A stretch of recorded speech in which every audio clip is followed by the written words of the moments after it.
Welcome everyone to Sharp Talk. My name is Tomas Alas, and standing beside me is Doug Marcaida, legendary Kali martial artist, edge impact weapon specialist, and forged and fire judge. That's a lot of words. Hey, well deserved. We're super stoked. You may notice this is a different background than what we're typically used to filming in, because we're live. We're live. And he can physically hurt me. That's right. No internet warriors here calling me from afar. Yeah, not the worst. You guys, we're super stoked because today we're talking about disarms. Disarm. Let's cut right into it.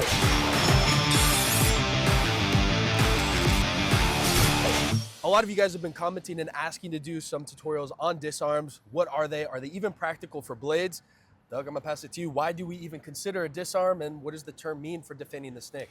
If you are armed with an edge weapon, like we'll have a short sword here, right? Disarms means, boom, this arm, boom, that leg, boom, that neck or that head, right? The act is cutting from afar. We have this term in Filipino martial arts that says defanging the snake. So what we do is we take the fangs of the snake away, the one that carries the weapon, right? We take the fang of the snake away because that's what's going to offend me. Take away the aggression, not the aggressor. Now, when we're training with disarms, a lot of that really is about if I had a weapon, I will never ever make contact with a person from a distance. Rather, I will not be this range. I have the range to do the disarm right here, weapon to the offending fang. But in training, what does it teach you? Well, if we're going to go with impact weapons, for example, right? You just hit the snake. It's called defanging the snake. I hit that, it's over with. Why don't I go straight for the head? It's because he can also go straight for the head and we just cancel each other out. There are also times within range where I may not have taken out the fang of the snake.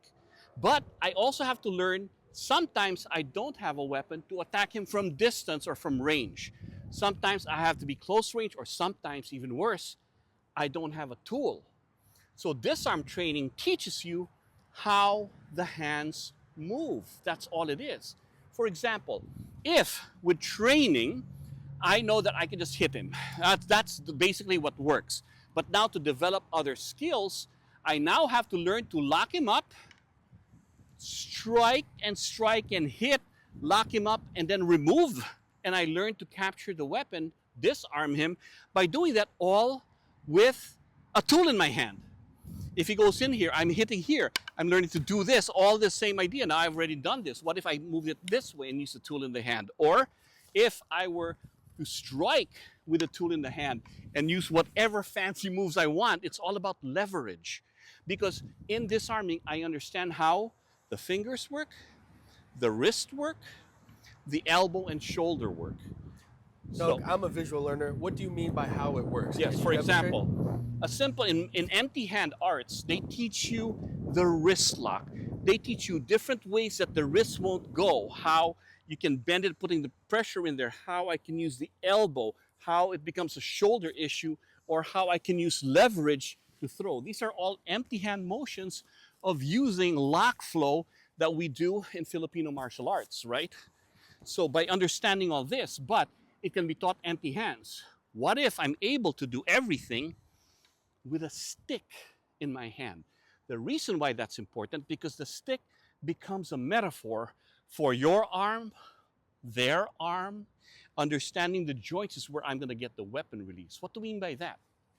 So if I can do this and strike, this whole stick that I'm using up here can now become this. If I were to drop it right here, you got an arm break right there, right? I felt that. So I automatically, if I know the locks right there, I can feel that, right? Because this would have been my stick. This is the same thing as me doing this, right?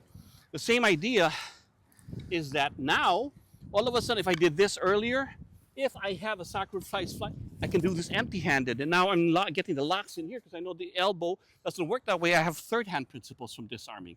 The rest of my body learns how to be a third hand. One hand, two hands, three hands. Why? Because most of the time when I'm doing these, whether it's right or left, my hands are free to be used to in case I'm using them for something else. I can use it as leverage. So as I'm training the disarms, I not only have a more advanced way of using my hand to lock the hand, or my hand to get the fingers, or my hand to rotate the wrist, or my hand to put him in any position that can either, now it could be on wrist, could be on the shoulder, could be on the elbow if I lock it up this way. You see, so as I'm doing this, it's all teaching me an advanced way of learning how to fight empty-handed. Because all of a sudden, when I strike without thinking, that's my disarm. Because I've learned to do all these motions, sacrifice motion, with my hands. Knowing that impact weapon has to be delivered as a hand butter, but the minute I see that, I know the wrist won't turn this way, or I know if it's bent in this way, it's gonna be a problem to him, or if I lock it up this way, the elbow won't work that way. Because I have that training with like an object that I cannot feel. But because it is an advanced way of learning, whatever I do here, I should be able to do with a stick. Now, I have to interject here. It seems like these motions that you're doing mimic some of that of the Kali warm-ups. Yeah. Would you say that some of these could be hidden inside of Oh, the Kali absolutely. warm-ups? Because what happens when you're training with this, right? Everything's a metaphor. Who carries a stick every day?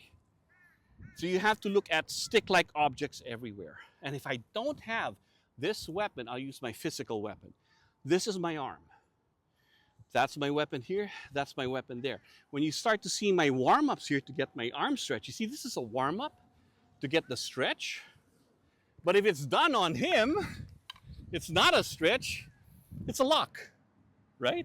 So all these things, if I go down here and I can go straight on the elbow, or if I bend it, you know, all of a sudden you can see the locks that we have here from disarming, right?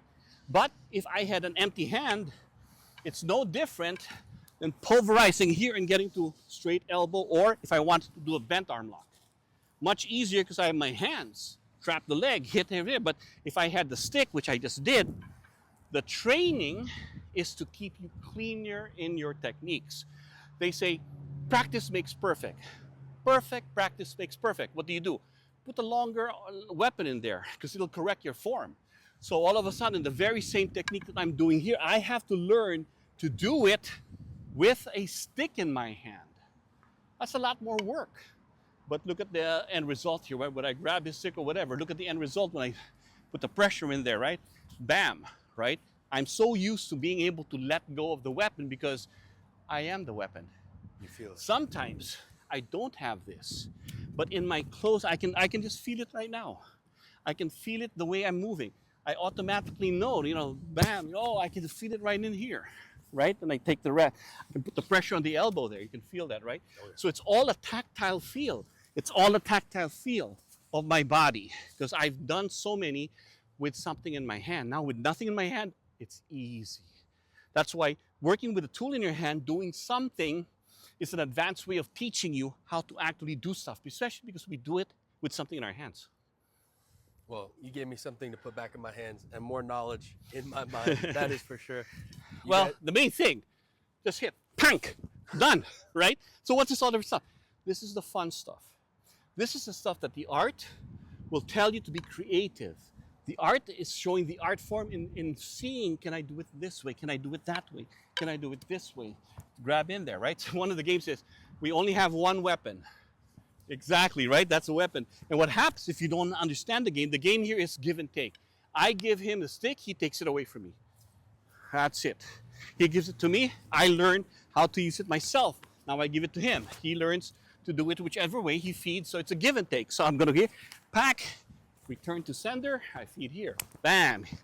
Circular strike, I come out here. Now, I've come out here, I will just do a simple elbow, wrist, and strike. I give a backhand here.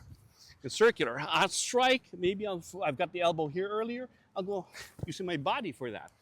So there's so much that can be happening, there's give and take, there's no right or wrong, there's only the feel. There's only, because this is gonna be incidental. And that's the reality of empty hand disarming. It's incidental. I don't look for that. I either run, throw something, or hit something with. But sometimes in a sacrifice fly, we're here and we don't know where the weapon is. We have to figure out where the weapon is. Show the weapon. There. We have to figure where the weapon is and know who's going to use it. Maybe from here, I can already feel, I can feel the elbow. right? Because it's strapped in there. Bang! So I can already rip that. You're not going anywhere. That's where I'm going for. If he delivers that piece, regardless, I know where the elbow is. So I can put pressure in here and go out here. Or the wrist is right there. I have that. So it's a feel thing.